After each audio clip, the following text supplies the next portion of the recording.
What you have just seen there is what the weather is like a couple of days ago in Guangzhou in Guangdong province, which is very close to Hong Kong, the southeast of China.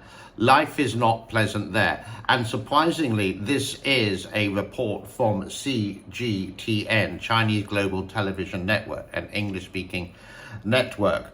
But they won't show you some things which are even worse, like a bridge collapsing because of the heavy rain. This is China, April 2024. It's the rainy season, and when it rains, yep, it pours.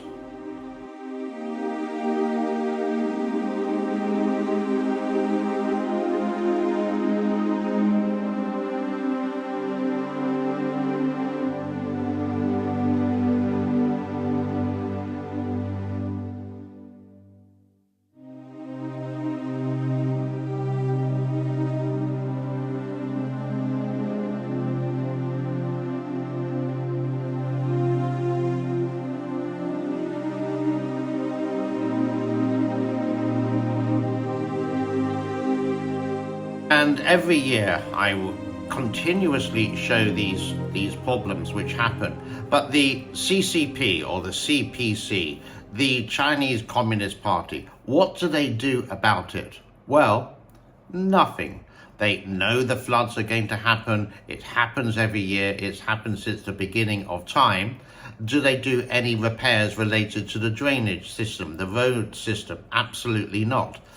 This country, this city, Siem Reap, Cambodia, there were lots of floods when I first came here in 2015, and the same in places like Bangkok. You would have to ask before you moved into an apartment, is this a dry place or is it prone to flooding? And hopefully they would tell you the truth. I've never really seriously had any problems here, but in recent years, they really upgraded in this very small developing country. You could say even when it rains we do get floods, but nothing as serious because they've really improved the drainage system. So well done. China does nothing and prefers to spend money on other things like, well, things which are not really practical.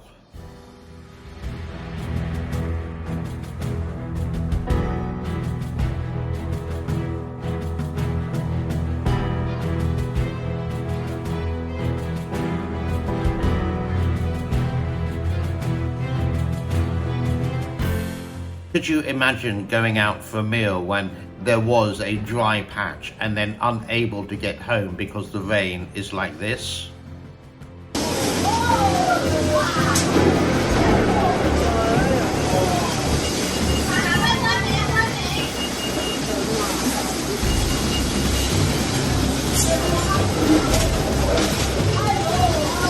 Could you imagine parking your car and there was a pitter-patter of rain, but 2 hours later you would see your car floating down the highway?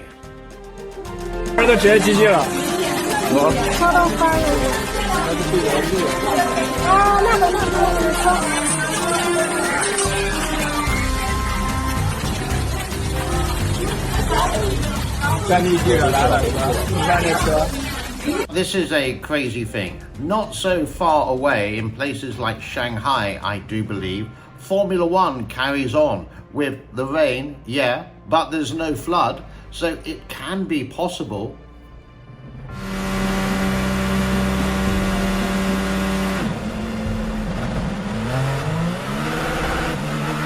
China has a bucket load, a shed load of money. They have the biggest gold reserve in the world. So rather than investing in more military power, which really, come on China, you don't know how to use. Some of the facades that you see on these great cities, fantastic, wow, woo, amazing. Why don't you get to the things that people really need? And the basic one is the safety, that if it is raining, you're not going to get flooded away. Your car's not going to disappear. And year after year after year, these things happen. You may say, hold on, what about Bangkok? Does it flood? Yeah, it does flood, but it's got better. Here, Cambodia, small developing country. Did it flood before? Yeah. Does it flood now? Yeah, but it's a lot better. In China, did it flood before? Yeah. Does it flood now? Yeah. Is it any better? No. They just show the workers, the rescue workers doing their heroic stuff. And yeah, thank you very much for the rescue workers. They save people's lives. But prevention is better than cure.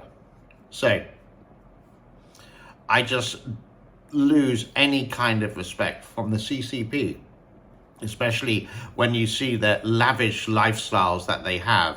And then if you go deeper into China, yeah, a lot of people are out of poverty ever since 1980. It's not because of Xi Jinping, it's because of the last, you could say, 3 decades. Xi Jinping has actually made China worse, but that's just my own opinion with that. And nothing gets done nowadays. It's sort of like, brush it under the table, and let's make China look really good, and let's make America look really bad, which they are actually quite good at. Thank you so much for your time. Like, subscribe, and share. And any rich donors who would love to help me buy a Lamborghini, well, you can subscribe to the channel, you can be a member of the channel, you can donate money via Patreon, or just clicking the super thanks. Just like 30 people with $100 would be absolutely fantastic. Then I could actually buy an iPhone 15 or 16.